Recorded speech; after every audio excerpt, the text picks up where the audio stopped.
안녕하세요. 저는 행당동 성서침례교회를 섬기고 있는 이희천 형제입니다. 저는 친가와 애가 모두 그리스도인이 한 명도 없는 가정에서 태어났습니다. 우리 집은 매년 10여 차례 제사를 지내고 종종 무당을 불러서 구슬하는 유교와 무속 전통이 강한 가정이었습니다. 그 영향으로 저는 3살 때부터 한밤중에서 지내는 기제사에 참여했다고 합니다. 결혼 초반에 아들을 낳지 못하여 증조 할머니께 구박을 많이 받았던 할머니는 첫 손주로 사나이 아이인 제가 태어나자 저를 많이 이뻐해 주셨습니다. 그러나 가정에 닥친 몇 가지 사건으로 저는 어둡고 슬픈 성장기를 보내게 되었습니다. 먼저 아버지가 청년 시절 희귀한 안 질환에 걸리셨고 이를 치료하기 위해 안과병원에서 수술 받으셨는데 그것이 잘못되어 시신경이 손상되고 시각장애인이 되는 사고가 발생하였습니다. 이로 인해 상심한 아버지는 거의 매일 술에 취해 자신의 신세를 한탄하며 할머니를 원망하고 악담을 퍼부으셨습니다. 어머니가 차려주신 밥상을 뒤엎는 것은 다반사였고 때로 어머니와 우리 형제들에게 손찌검도 하셨습니다.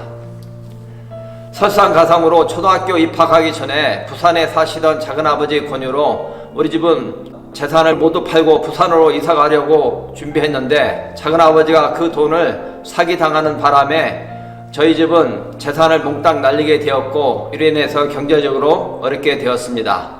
이런 가정 형편 때문에 저는 원치 않았지만 장학금을 받기 위해 실업고등학교에 진학하였습니다.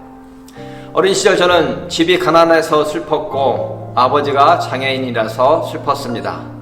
사랑하셔야 할 부모님이 자주 싸우셔서 또 슬펐습니다.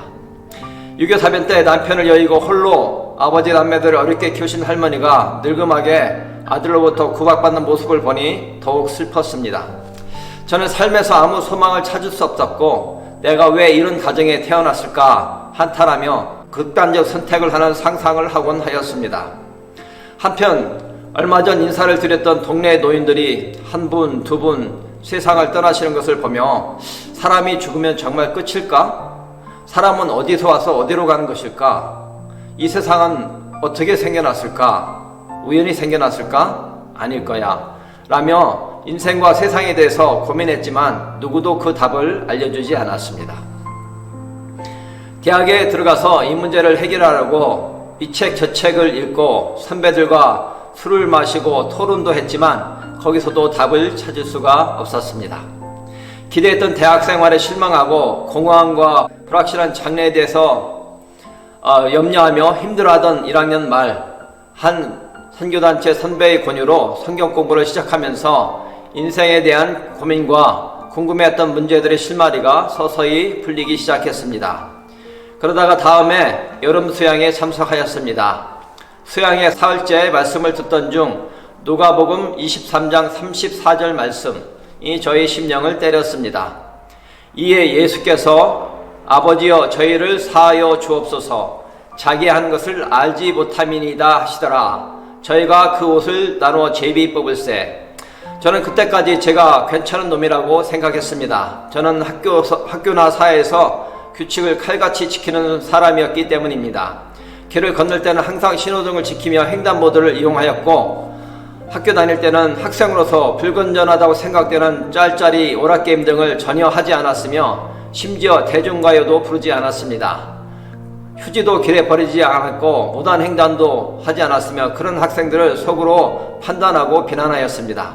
성경이 바리새인처럼 스스로 의인인 척 착각하며 살아왔습니다. 그런데 예수님이 십자가에서 하신 용서의 기도 아버지여 저희를 사하여 주옵소서 자기의 하는 것을 알지 못합니다 라는 말씀을 듣는 순간 이런 거짓된 자가 여지없이 무너져 내렸습니다. 사람이 있는 데서 착한 척했지만 사람이 없는 데서 온갖 악하고 부끄러운 상상을 하고 아버지에게 대들고 엄난 행위를 하던 자신의 모습이 떠올랐습니다. 양심에 찔림은 있었지만 그것이 죄인 줄도 모르고 살다가 말씀 앞에 서니 제가 바로 예수님을 십자가에 못 박은 죄인임이 깨달아졌습니다. 순간 회개의 눈물과 기도가 터졌습니다. 거의 1시간 동안 울었던 것 같습니다. 이어 저를 위해 십자가에서 피 흘리심으로 대신 제값을 지불하신 예수님을 저의 구주와 주님으로 영접하였습니다. 그때 평화와 기쁨이 물밀듯 몰려왔습니다. 그 이후 저의 삶은 완전히 달라졌습니다. 전공이 적성에 맞지 않아 마지못해 하던 공부를 주님의 영광을 위해 사니 주님을 섬기느라 공부 시간은 줄었지만 4년 동안 장학금을 받을 수 있게 되었습니다. 무엇을 위해 살아야 할지 몰랐던 제 삶의 목적도 분명해졌습니다.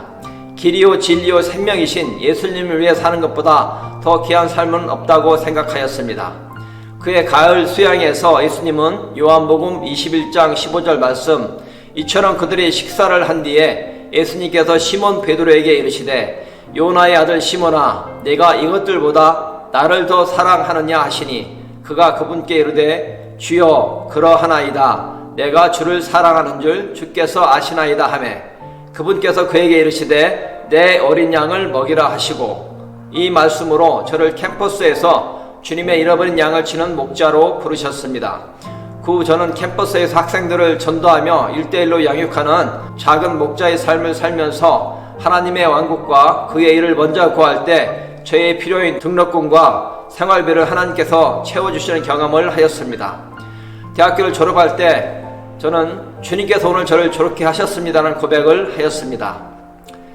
대학 졸업 후 부르심에 잠시 흔들림이 있어 몇 년간 사역을 내려놓은 적도 있었지만 하나님께서는 아내의 암과 저의 불면증을 통해 우리의 생명과 건강이 하나님의 것임을 깨닫게 하시고 다시 직장인 사역자로 부르셨습니다.